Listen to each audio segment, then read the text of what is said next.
말씀합니다. 근심하는 자 같으나 그냥 기뻐하는 거 아니에요. 항상 기뻐한대요. 이건 무슨 말이냐면 근심거리가 가득한데 예수님 믿는 사람들은, 예수쟁이들은 이상하게 기쁨이 있대요. 그러니까 믿지 않는 사람들은 야, 어떻게 저럴 수 있냐? 나 같으면 울고 우울증약 먹고 몇 날 며칠 방구석에 처박혀 있어야 되는데 분명히 근심해야 될 일인데 이상하게 기쁨이 있어요. 이게 성도래요. 그리고 가난한 자 같대. 여기서 말하는 가난한 자는요, 외적인 가난함이요, 물질이 좀 적다라는 거예요. 가난한 자 같은데 많은 사람을 또 부욕해 한대요. 이게 성도래요. 그리고 또 가만히 그 예수님 있는 사람 보니까 아무것도 없는 자 같은데 모든 것을 가진 자처럼 부유하게 그렇게 살아간다라고 말씀하고 있습니다. 참 놀라운 역설이 아닐 수 없습니다. 이것은 성도의 삶은 인간의 이성을 뛰어넘는 신비로운 역설로 가득 차 있음을 보여주고 있는 것이죠. 이것은 세상의 계산법과 하나님의 계산법이 성도를 바라봤을 때는 다르다라는 것을 보여주고 있습니다. 세상의 계산법은요, 외모 몇 점, 체크리스트 딱 해놓고 외모 딱 몇 점, 그리고 학력 몇 점, 재산 몇 점, 지금 지위, 직업 몇 점, 부모 스펙 몇 점, 이렇게 해서 점수를 계산한단 말이죠. 이걸 가장 극명하게 볼 수 있는 것이 결혼정보회사예요. 결혼정보회사에 딱 보면 그 사람을 계산해서 수치화해서 점수를 매기고 있음을 우리는 어렵지 않게 보죠. 이게 세상의 계산법이라고 하는 것이죠. 그런데 하나님은 참 감사하게도 딱 두 가지만 주로 계산하십니다. 그 한 가지는 뭐냐? 그 영혼, 그 인생 가운데, 그 마음 가운데 예수님이 계시는가? 할렐루야. 하나님은 이거 먼저 보시고 계산하신대요. 그리고 두 번째로 하나님께서 계산하시는 것은 무엇이냐? 그 자녀, 구원받은 성도의 마음 속에 있는 동기가 무엇인가? 신앙생활하는 동기, 봉사하는 동기, 섬기는 동기, 그리스도로 살아가는 그 마음의 중심, 그 동기가 무엇인가를 하나님은 보시고 계산하신다고 하는 것이죠. 저는 이것이 얼마나 은혜가 되는지 몰라요. 세상은 조건, 스펙 이거 가지고 점수 매기고 계산하는데 하나님은 내 안에 예수님 계시는가? 그리고 얼마나 하나님 앞에 어떠한 동기와 중심을 가지고 있는가? 이걸로 계산하신다고 하니까 얼마나 감사한지 모르겠습니다. 사도 바울을 가만히 보시면 세상의 계산법으로 따지면 사도 바울은 예수님 믿고 손해보는 인생을 산 사람이죠. 예수님 믿고 나서 계산 잘 못했어요. 예수님 믿고 난 이후에 감옥 갇히고 또 배고픔에 쫓겨다니기도 했습니다. 그리고 함께 친하게 지냈던 사람들은 멀어지게 되고 또 함께 동역했던 믿음의 동료들도 때로는 사도 바울 버리고 다른 곳으로 도망가기도 했다는 것이죠. 그런데 보십시오. 성경 곳곳을 찾아보면 사도 바울은 그 누구보다도 행복한 사람이었고 심지어는 로마의 황제들보다 은과 금과 최고의 절대 권력을 가지고 있었던 로마의 황제보다도 더 부유한 삶을 살았던 사람임을 우리는 성경과 역사를 통해서 너무나 잘 알고 있습니다. 그래서 오늘은 성도가 누릴 수 있는, 그리고 누려야 하는 진정한 부요함이란 무엇인가, 이 부분을 짧은 시간이지만 함께 좀 핵심적으로 나누려고 합니다. 이 말씀을 통해 오늘 이 세상을 살아가고 세상의 계산법에 익숙한 우리가 하나님의 계산법으로 더 충만한 사도 바울의 기쁨과 감사, 행복을 누리시는 역사가 있기를 주의 이름으로 축원합니다. 먼저 성도의 정체성은 무엇인가? 근심하는 자 같으나 항상 기뻐하는 자, 그 사람이 성도인 줄로 믿습니다. 사도 바울의 인생에는 근심이 참 많이 있었죠. 고난, 박해, 동역자의 배신, 개척하는 교회들마다 문제들이 참 많이 있었어요. 왜요? 복음을 전해줬는데 그 사람들이 가지고 있었던 문화, 세계관이 충돌이 일어나니 신앙의 싸움은 세계관의 싸움이고 사고의 싸움이기도 하거든요. 그러니 얼마나 많은 문제들이 일어났겠습니까? 그러니까 교회들의 문제가 많았어요. 그리고 또 하나 사도 바울은 육체의 질병도 있었습니다. 주님 좀 고쳐주시면 좋은데 얼마나 힘들었는지 육체의 가시, 사단의 사자라고 불릴 만큼 그 질병이 사도 바울을 괴롭게 했단 말이에요. 그런데 주님 안 고쳐주시고 바울아 됐다. 그만하면 됐어. 내 약함을 통해 네가 은혜 받는 것이고 그 약함을 통해 그 아픔 통해 네가 나 붙잡을 수 있는 거야. 이것마저 없으면 어떻게 되겠니? 내 능력이 내 약함을 통해 온전하여 짐이라. 이렇게 문제가 가득 했단 말이죠. 인간적으로는 근심할 이유가 넘쳤습니다. 하지만 사도 바울은 주님의 음성을 듣고 깨닫고 이렇게 말하죠. 근심하는 자 같으나 항상 기뻐하노라. 이것이 바로 성도다. 사도 바울이 미쳤을까요? 아니면 요즘 말로 정신승리했던 걸까요? 절대로 아님을 우리는 잘 알고 있습니다. 사도 바울의 기쁨은요, 환경과 조건에서 오는 것이 아니었습니다. 사도 바울의 기쁨은 성령 안에서 오는 기쁨인 줄로 믿습니다. 성령 안에서 오는 기쁨, 이것이 중요합니다. 결이 좀 달라요. 세상이 주는 기쁨과 하나님께서 성령 안에서 성도들에게, 구원받은 자들에게 주시는 기쁨의 결이 다릅니다. 수준 차이가 있어요. 이것을 로마서 14장 17절은 다음과 같이 말합니다. 우리가 한 목소리로 로마서 14장 17절 함께 합독합니다. 시작. 하나님의 나라는 먹는 것과 마시는 것이 아니요 오직 성령 안에 있는 의와 평강과 희락이라. 아멘. 지금 두 나라가 대조되고 있습니다. 하나는 하나님의 나라, 하나는 세상의 나라죠. 세상의 나라는 아무리 그럴듯하게 보이고 꾸며 놓았을지라도 두 가지로 압축되는 것 같아요. 먹는 것과 마시는 것. 이것은 무엇을 말하냐면 지극히 육체적이죠. 그리고 본능적이에요. 가만히 보십시오. 세상 사람들의 계산법에 따르면 어쩌면 조금 더 좋은 거 마실 수 있을까? 어떻게 하면 조금 더 좋은 거 먹을 수 있을까? 이거 계산하면서 살아요. 그러면 그 사람은 성공한 사람이다라고 하죠. 세상에서 유명한 자는 어떠한 사람입니까? 가장 좋은 것 먹고 가장 좋은 것 입는 사람들. 이 사람들이 세상에서는 유명한 자란 말이에요. 그런데 하나님 나라는 조금 결이 다르죠. 하나님의 나라는 의와 평강과 희락이니라. 성령 안에서, 성령 안에서. 이것은 심적이고 정신적이고 영적인 것임을 의미하고 있습니다. 하나님의 나라는요, 세상적인 이 육체적이고 그리고 또 이 본능적인 즐거움을 뛰어넘어 하나님 나라의 기쁨은 영적이고 심적이고 정신적인 것임을 말씀하고 있는 것이죠. 이러한 하나님 나라의 기쁨을 현재 잘 누리고 있음을 보여주는 사건이 바로 사도 바울이 빌립보 감옥에 있었을 때입니다. 사도행전 16장 23절에서 25절 말씀을 보니까 성도의 기쁨이 무엇인가를 분명하게 보여주고 있습니다. 제가 23절, 24절 성도님들 25절은 우리가 다 함께 합독하도록 하겠습니다. 많이 친 후에 옥에 가두고 간수에게 명령하여 든든히 지키라 하니 그가 이러한 명령을 받아 그들을 깊은 옥에 가두고 그 발을 착고에 든든히 채웠더니 함께 했습니다. 한밤중에 바울과 실라가 기도하고 하나님을 찬송하며 죄수들이 듣더라. 아멘. 예, 복음을 전한 이후에요. 복음 전하면 좀 형통해야 되는데 은혜 가운데 감옥에 갇히게 되죠. 그냥 갇힌 것도 아니에요. 많이 친 후에. 많이 친 후에는 좀 부드러운 표현이죠. 정확히 말하면 고문당한 후회가 맞습니다.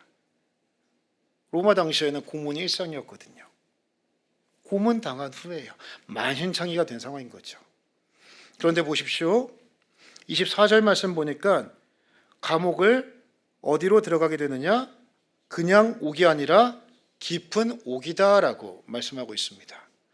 여기서의 옥은 두 가지 옥이 있습니다. 하나는 외옥이 있고 내옥이 있습니다. 외옥은 경범죄자들이 갇히는 곳이에요. 내옥은 깊은 옥이죠. 여기는 중범죄자들이 갇히는 곳입니다. 이곳은 특징이 있는데 창문이 없어요. 창문이 없어요. 햇빛이 안 들어오죠. 깊은 곳이니까. 그러니까 곰팡이가 펴요, 안 펴요?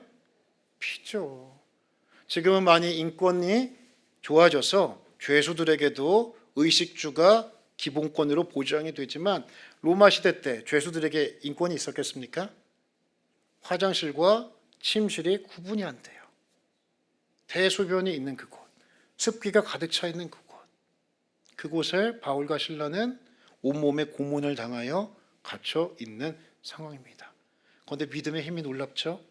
예수 그리스도를 진정으로 담고 있는 그 복음의 진리를 깨달은 사람의 고백이 놀랍죠?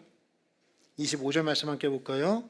한밤중에 가장 아플 때, 가장 힘들 때, 가장 우울할 때, 가장 감상적일 때 자기 처지를 비관하고 눈물과 한탄 속에 빠져 있는 것이 아니라 바울과 실라는 정신 차리고 뭐 한대요? 기도하고. 그리고 또 뭐 했대요? 하나님을 찬송하며. 누가 듣대요? 죄수들이 듣더라. 참 놀랍지 않습니까? 그 참혹한 밑바닥에서 하나님을 찬양하고 기도하는 그 아름다운 모습들. 지금 바울과 실라는 이 참혹한 현실 속에서 이 현실을 뛰어넘어 하나님의 나라를 누리고 있는 것이죠. 이 세상의 나라가 있지만 세상의 나라 가운데 육체적 아픔이 있고 환경적인 비참함이 있지만 하나님 나라가 예수 그리스도를 통해 그 안에 임하니 어떻게 돼요? 그 모든 환경의 조건들을 덮어버리는 역사가 나타나게 되었다는 것이죠. 이것은 한 가지를 분명하게 보여주는 것입니다. 이 세상을 살아가는 성도의 기쁨은 외적 조건을 무시할 수는 없지만 더 중요한 것은 외적 조건을 뛰어넘어 성도의 기쁨은 하나님과의 깊은 관계 속에서 오는 것임을 분명히 전하고 있는 것이죠. 하나님과의 관계, 예수 그리스도와의 관계가 단단하게 서 있으면 우리의 삶에 언제든 폭풍은 찾아올 수 있습니다. 하지만 하나님이 주시는 기쁨과 평안은 결단코 사라지지 않는 것입니다. 제가 말씀 준비하고 묵상하면서 사도 바울이 바울과 함께 그 감옥에서 그 깊은 감옥에서 찬송했다면 어떤 찬송했을까? 내가 쓰는 이 찬송과 같이 불렀다면 어떤 찬송가 불렀을까 생각해 보니까 저는 이 찬송가 불렀을 것 같아요. 내 영혼이 은총 입어 중한 죄짐 벗고 보니 슬픔 많은 이 세상도 천국으로 화도다. 슬픔 많은 이 후렴까지도 아니에요. 슬픔 많은 이 세상도 무엇으로요? 천국으로 화도다. 이 찬송 불렀을 것 같아요. 그래서 저는 또 3절도 불렀을 것 같아요.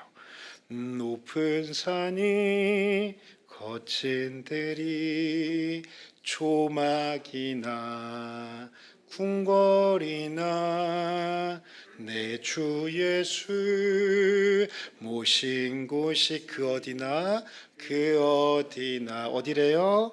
하늘나라. 할렐루야 찬양하세. 내 모든 죄 사받고 주 예수와 동행하니 그 어디나 하늘나라. 할렐루야. 주 예수와 동행하니 높은 산 거친 들 초막 궁궐 상관없이 그 어디나 하늘나라. 우리의 삶도 마찬가지죠. 근심 많이 있습니다. 자녀 문제, 건강 문제, 또 관계 문제, 재정 문제로 충분히 근심할 수 있습니다. 세상 사람들이 여기까지 해도 돼요. 그런데요, 우리는 구원받은 자들은 이때 정신 바짝 차리셔야 됩니다. 근심이 나를 하나님의 의와 평강과 희락을 빼앗아 갖고 오히려 덮어버릴 때 그때 정신 바짝 차리고 성경 책 피셔요. 아시겠습니까? 사도행전 16장 말씀 바울과 실라 사건 모시고 찬송가 430장 쫙 푸셔서 찬송하셔요. 하나님의 나라가 의와 평강과 희락으로 근심은 물리치고 우리의 심령 가운데 삶 가운데 허락해 주심을 믿습니다. 이것이 바로 성도의 역설적인 삶입니다. 시간은 조금 더 갔지만 간단하게 한 가지만 더 말씀드리겠습니다. 성도의 정체성이란 무엇인가? 아무것도 없는 자 같으나 아멘. 그 사람이 성도입니다. 제가 이해를 돕기 위해 한 가지 예화를 말씀드리도록 하겠습니다. 한 아버지가요, 어린 딸이 너무 예뻐서 사탕 가게에 사탕 사주러 갔습니다. 아빠가 이제 장난을 좀 치고 싶은 거예요. 사탕 가게 가가지고 양손에 각각 다른 사탕들을 한 움큼 쥐고 딸에게 말합니다. 사랑하는 딸아, 너는 이 양손에 있는 사탕 가운데 어느 쪽 사탕을 선택할래? 그러자 이 딸이요, 곰곰이 생각해요. 그러더니만 갑자기 와락 아빠를 껴안습니다. 아빠, 저는 사탕 필요 없어요. 저는 아빠를 선택할래요. 아빠 사랑해요. 게임 끝났죠 뭐. 저는 아들만 셋이라 딸 없어서 잘 모르겠는데 어린 딸이 사탕 필요 없어요. 저 아빠 좋아요. 아빠 선택할래요? 아빠 사랑해요. 그 순간 아빠의 마음은 녹아내릴 뿐만 아니라 이 한 번의 고백을 통해 그 아빠가 가지고 있는 양손의 사탕뿐만이 아니라 그 아버지의 모든 것이 이 딸의 것이 되는 것이죠. 성경을 보니까 우리가 정신 차려서 바짝 보면 이 세상을 창조하신 분이 누구라고 말씀하십니까? 하나님이시래요. 하나님. 그렇다면 이 세상은 누가 주인입니까? 하나님이 주인이시래요. 그러면 우리는 예수님의 피로 말미암아 우리의 신분이 죄인에서 무엇이 되었습니까? 하나님의 자녀가 된 줄로 믿습니다. 그러면 하나님의 건 누구 것 되는 거예요? 할렐루야. 한번 이렇게 축복하시죠? 제 덕 좀 보실 겁니다. 네. 제가 얼마 전에 참 좋은 곳을 우연찮게 알게 됐습니다. 행주산성 역사공원 가보셨습니까? 거기 너무 좋더라고요. 제가 가끔씩 이제 해운대 바다가 그리울 때 갈 곳이 없었는데 여기 가니까 해운대 바다가 그립지 않은 아름다운 장소를 발견한 거예요. 가니까 넓은 풀밭이 있고 옆쪽에는 한강이 쫙 흘러가는데 서울에 있는 한강보다 더 예뻐요. 왜냐하면 강의 아름다움을 그대로 잘 표현하고 있어요. 그 고향 행신 역사공원 거기는 그럼 한번 가보셔요. 오늘 한번 또 시간 되시면 가보셔요. 너무 좋아요. 제가 딱 가면서 그거 느껴요. 야, 하나님 참 멋지게 만드셨다. 우리 아버지 솜씨 좋다. 그러면서 하나님 요것도 제 겁니다. 마음껏 누리게 하시니 감사합니다. 그래요. 하나님 얼마나 감사한지 저 돈 한 푼 안 드리고 거기 마음껏 누리고 있어요. 하나님께서 고양시에 위탁하셔가지고 세금 한 번 안 내고 그 돈 한 푼 안 내고 잘 누리고 있습니다. 우리 고양시내교회 성도님만 특별히 허락합니다. 가셔서 마음껏 누리시고 즐기셔도 돼요. 저만이 아니죠. 우리 모두죠. 그렇죠?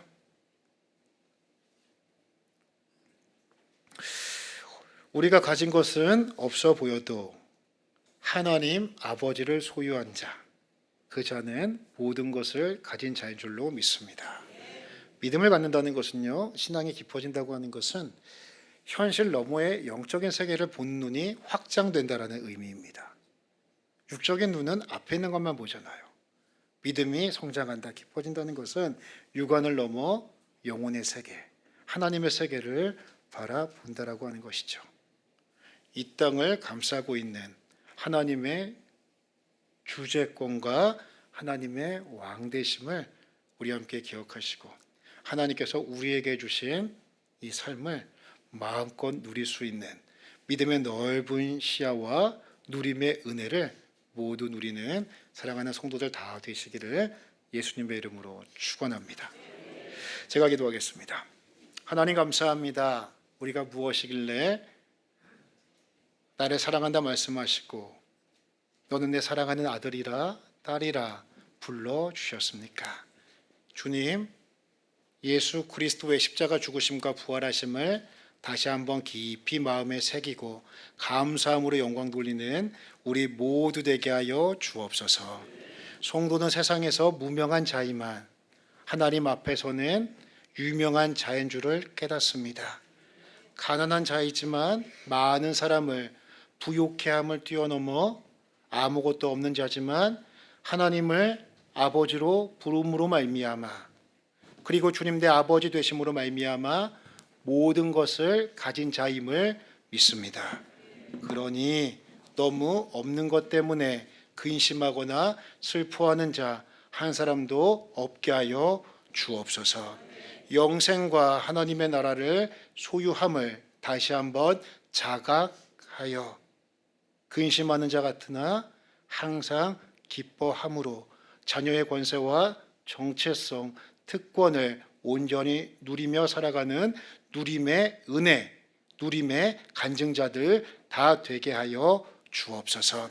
아름다운 가을의 끝자락에 있습니다. 그냥 흘려보내기에는 너무나 아까우니 하나님이 주신 아름다운 계절의 아름다움을 마음껏 누리고 내 아버지 솜씨 좋다, 감사합니다 고백하여 영광 돌리는 우리 모든 성도들 다 되게 하여 주옵소서. 감사드리오며 예수님의 이름으로 기도 올리옵나이다. 이제는 우리 주 예수 그리스도의 은혜와 하나님 아버지의 말할 수 없는 사랑하심과 성령의 감화, 감동, 위로, 교통하심이 하나님의 자녀의 정체성을 깨닫고 무명한 자 같으나 유명한 자요, 근심하는 자 같으나 항상 기뻐하며 가난한 자 같으나 많은 사람을 부욕해 하고 아무것도 없는 자 같으나 모든 것을 가진 자임을 깨닫고 하나님께 영광 돌리며 자녀답게 살아가기로 결단하는 사랑하는 믿음의 식구들 머리 위에 그들의 인생과 가정 우리 교회 위에 조국 교회 위에 이제로부터 영원까지 항상 함께 있을지어다.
찬양 청년의 섬김 어머니 기도 주님께 올려요 세대가 함께한